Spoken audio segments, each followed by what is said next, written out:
Juniors, I hope you're doing well.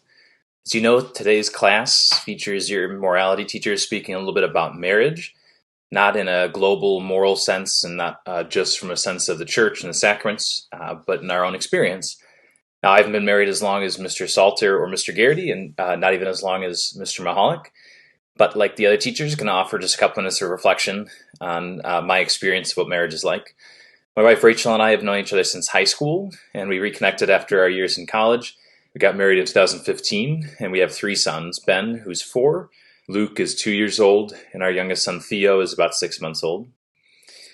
This isn't necessarily a biblical image, or at least not one that comes up for marriage, but I would say in a lot of ways that my experience of marriage is that it's something like a mirror in a way that you really don't always experience in other relationships. You really can't hide in a marriage. You can try to, and you can avoid your spouse or you can grow distant from your spouse, but at least in a healthy marriage, your spouse, your wife, is somebody who can hold up a mirror for you and show you all the best things about yourself when you forget what your gifts are, or you forget the reasons that you have to be confident or to serve others, or to be the best that you can be. Your wife is somebody that can hold up that mirror for you, can be that reminder, can encourage you, can remind you, and can help you to rediscover who you are.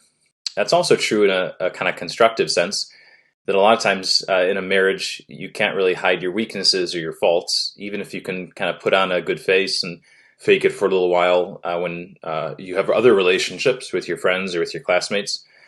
It's really difficult to hide who you are in your marriage, and it becomes apparent right away. You start to feel that distance, or you start to feel that something is missing. So in a great way, sometimes in a challenging way, but in a great way, marriage also holds up a mirror to the things that you need to change, that things need to grow in, ways that you can become better, ways that we so often think only about ourselves. And especially if children become part of the equation, it really calls a selflessness out of you that you really can't even motivate yourself, I would say, to discover all on your own. It's not until you have a baby crying in the middle of the night and your precious sleep gets interrupted and you just have to help somebody else who really can't even thank you or pay you anything in return. It's really then, whether you feel like it or not, that selflessness really gets dug out of you. I would say that's true in marriage, and that's true in being a parent, that a lot of times it just reveals to you who you are. A lot of times that's an enormous compliment, and you discover great things about yourself that you never could have found out otherwise. You never could have found out through hours of reflection or just thinking about it by yourself. It's also true that it digs out parts of ourselves that aren't so great. It really exposes parts of ourselves that need to change. And so at its best, 95% of the time, marriage is encouraging. The way that I get to relate to my wife is something that helps me to come to work and to try to do my best every day. It's something that helps me to avoid becoming too discouraged, that I get to spend time with my wife and she holds up that mirror to me of all the good things about myself.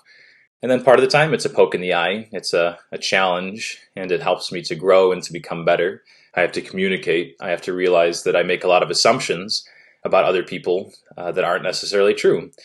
It helps me to become the best man that I can be. So again, I think all of that's very Christian. It might not say those exact words in the Bible or in the catechism, but the way that your wife can hold up a mirror for you for all the good, for all the ugly, for all the things that you can love about yourself, for all the things that need to change about you. Marriage is something that exposes all of that in a pretty powerful way and helps you to grow and to become the man that you're only capable of being when you have the undivided support of somebody that you love and somebody that loves you. And if you have the privilege of being married, and the later privilege maybe of having children, it's something which calls you to become a kind of man and forces you in a certain sense, or at least makes it almost impossible to avoid confronting the challenge to becoming the kind of man that you're capable of being. So that's my 2 cents. All the best to you guys for the weekend.